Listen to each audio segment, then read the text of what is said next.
morning, sir. Welcome back for our next Maritime Talks EP CD5, which is about the GMDSS. Thank you. Good morning.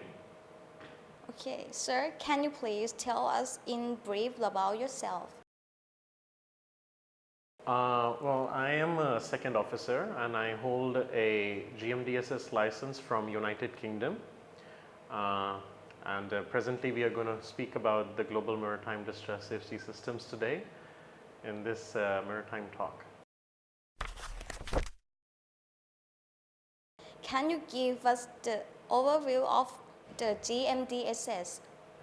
So, in the early 70s, the ships were becoming, in the fleet I'm talking about, the number of fleets were increasing and the crew were less, that is the manpower was less.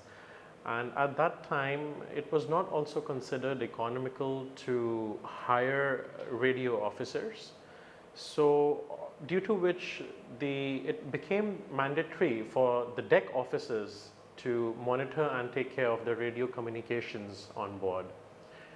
And unfortunately, during that time, a lot of distress calls and messages sent by the ships which were in need of help were missed. And due to which the International Maritime Organization, which is the United Nations agency concerning the maritime sector, they were compelled to take some action. And the action resulted in the birth of Global Maritime Distress Safety Systems, which was on 1st February 1999. And since then, it was a legal requirement by all the ships, the passenger and the cargo vessels, of more than 300 gross register tonnage. So when I say gross register tonnage, GRT is a unit used to measure the size of the vessel. So it became legal for these ships to carry terrestrial and satellite communication systems on board. So the aim of the system was to take the best use of all the communication types which was about radio, satellite and digital. And the carriage of these equipments depend on the area the ship is sailing. So the GMDSS has divided the sea in 4 areas. And depending on their carriage and their proximity. So the sea area A1 is within the range of the VHF coast station and it is about 30 to 40 miles away from land. Sea area A2 is within the range of medium frequency coast stations and which is about approximately 150 miles from the land. Thereafter, sea area A3 lies between 70° north and 70° south and is covered by the Inmarsat satellite. Thereafter, the last sea area A4 is within the polar regions, that is the North Pole and the South Pole, the cold areas. So this is the technicality of the GMDSS overview.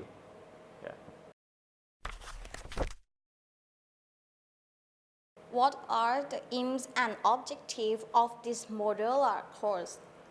The aims, so during the tenure of the exercise, like while we are conducting the exercise, our motive is to put across the participants how to send the distress, safety and urgency messages, how to receive, how to be proficient in handling the equipments, which is the Inmarsat B, C, Fleet 77, MFHFDSC, transceivers, NAVTEX, and also have a detailed understanding of modulation, emission and propagation.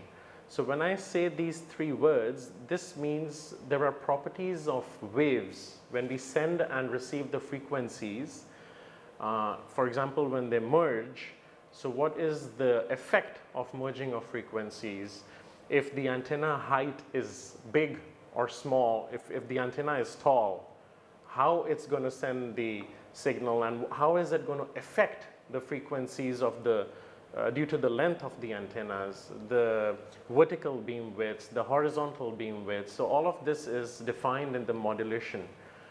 And then also the participant should have a thorough knowledge of, after the completion of the course, of the MSIs, which is the Maritime Safety Information, which we receive from NAFTIX, the EGC, and Inmarsat C. And so we have to keep in mind that all of this goes in accordance with the ITU and ALRS.